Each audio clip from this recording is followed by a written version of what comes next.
Maintenant que nous avons terminé le storyboard de notre application, nous allons pouvoir passer à la phase d'écriture du code de cette application. Pour pouvoir interagir avec l'interface graphique, nous devons accéder aux différents éléments du storyboard. Pour cela, nous avons un mécanisme relativement simple, à savoir les outlets. Les outlets vont être des variables au sens Swift du terme, qui vont nous permettre de faire le lien entre les vues du storyboard et les fichiers Swift du code de l'application.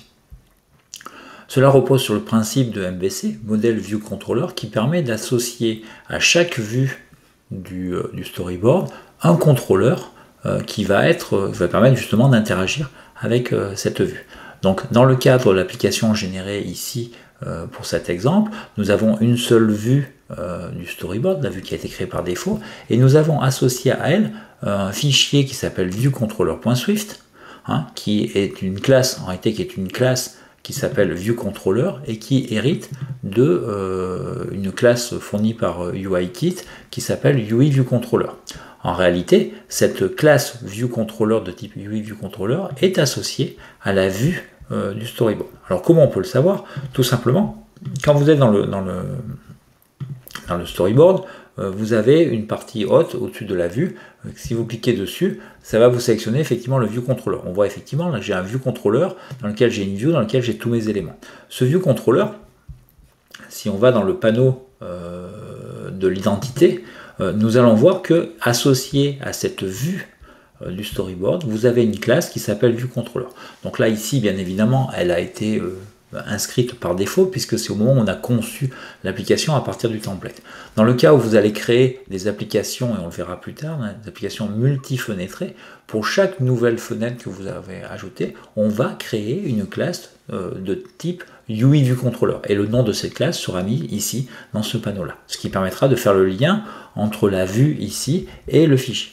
Donc si on va voir cette classe ViewController, on voit que c'est une classe qui est relativement vide, donc elle hérite de UIViewController, elle a une fonction qui s'appelle ViewDidLoad, on y reviendra par la suite, mais elle n'a absolument aucune variable qui permettrait de faire le lien avec le storyboard. Et ces variables, c'est ce que nous allons créer maintenant, et c'est ce que nous appelons des outlets.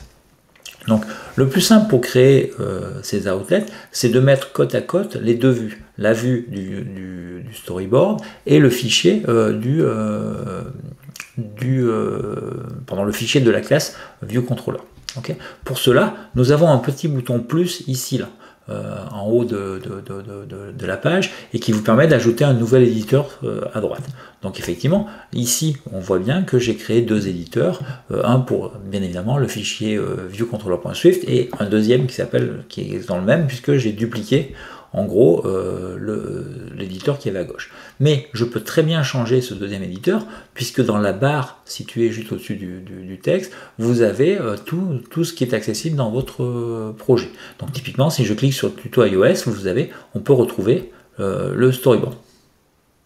Okay. Et donc effectivement, ici, j'affiche le storyboard. Donc je vais enlever le panneau latéral et pour ne conserver que le storyboard. Donc vous avez à droite et à gauche, donc à gauche le fichier Swift qui correspond à la classe ViewController qui hérite de UIViewController et qui est en lien avec effectivement ce storyboard. Donc maintenant ce que je vais pouvoir faire, c'est que je vais pouvoir créer des éléments de ce ViewController sous la forme de cette vue du storyboard, sous la forme de variables Swift dans le ViewController. Donc je vais par exemple créer des variables pour ces deux images, ce qui va me permettre d'agir sur ces images, et puis je vais ajouter des variables aussi sur les différents boutons pour vous montrer ce qu'on peut faire. Donc comment faire pour créer un outlet, ce qu'on appelle un outlet.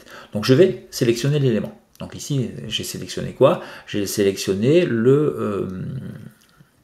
la vue de couverture avec le logo Facebook. Donc pour bien vérifier que c'est elle qui est sélectionnée, on peut aussi ouvrir le panneau latéral et bien voir qu'effectivement c'est cette vue. Et donc à ce moment-là, pour créer une variable dans le fichier ViewController, il suffit de sélectionner le bouton contrôle de votre clavier et puis de faire un drag and drop vers le fichier Swift correspondant. D'accord. Et vous voyez qu'il vous affiche un petit message qui s'appelle insert outlet or outlet collection à partir du moment où on pose, on fait le drag and drop à l'intérieur de la classe. Si je me mets à l'extérieur de la classe, il ne va rien me proposer. Si je me mets dans la classe, il me propose quelque chose. Si je me mets dans la fonction view did load, il ne propose rien. Si je me mets après, bien évidemment, il me propose. Si je me mets en dehors de la classe, il ne me propose rien. Donc, bien évidemment, il ne peut vous proposer de créer un outlet ou ce qu'on appelle une outlet collection, qu'on va voir par la suite, que aux endroits où c'est possible de faire. Donc ce que je vais faire, c'est que je vais le positionner ici. Je vais relâcher, et effectivement, il me propose de faire une connexion de type outlet dans l'objet, dans un objet qui s'appelle viewController, et je vais lui donner un nom. D'accord? Le nom, je vais l'appeler par exemple cover, c'est pour moi ma cover image. Okay. Elle est de type UI image view, donc elle est bien de type image view.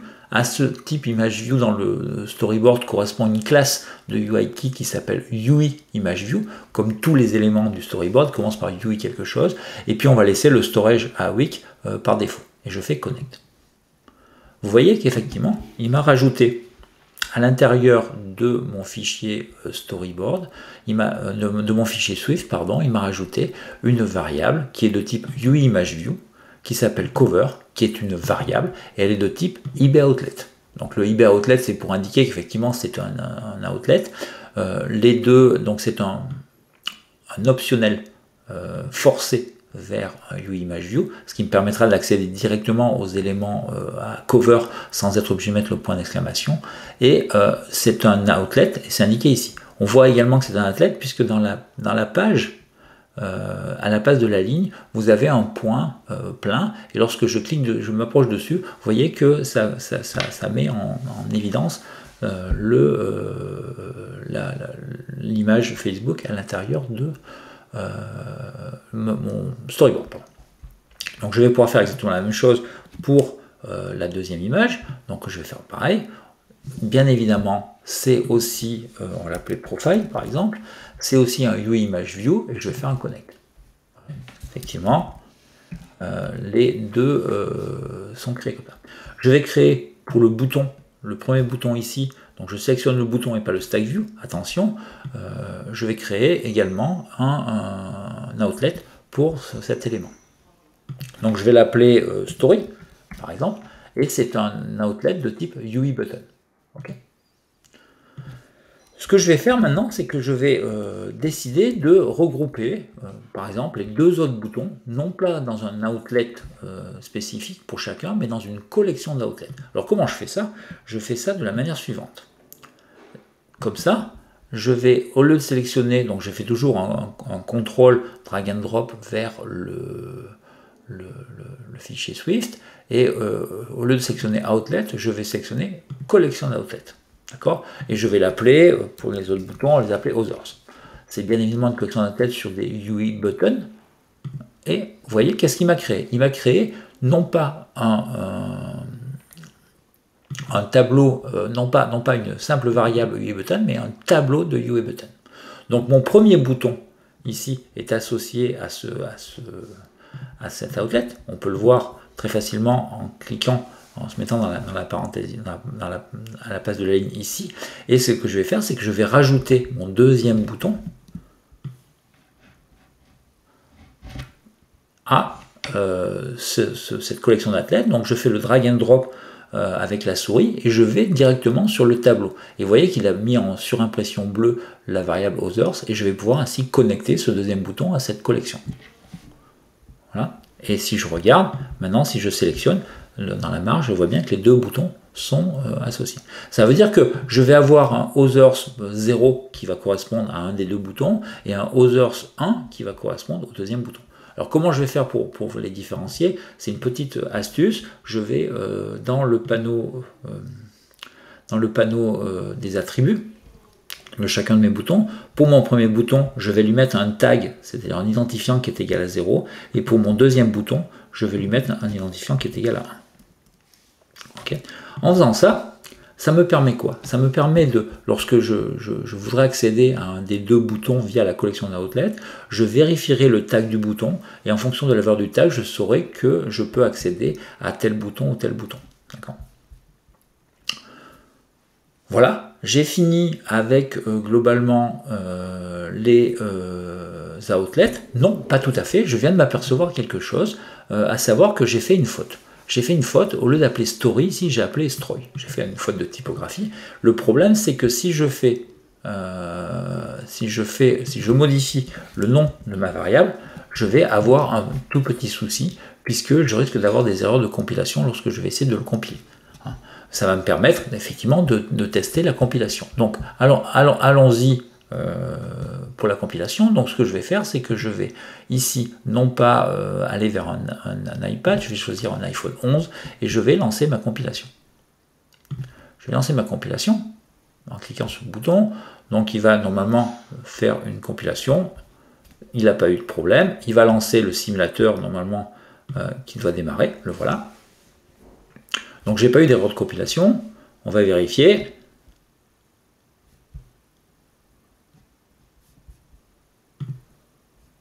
On va ouvrir la console. Voilà. Et il me dit que mon application, elle a planté.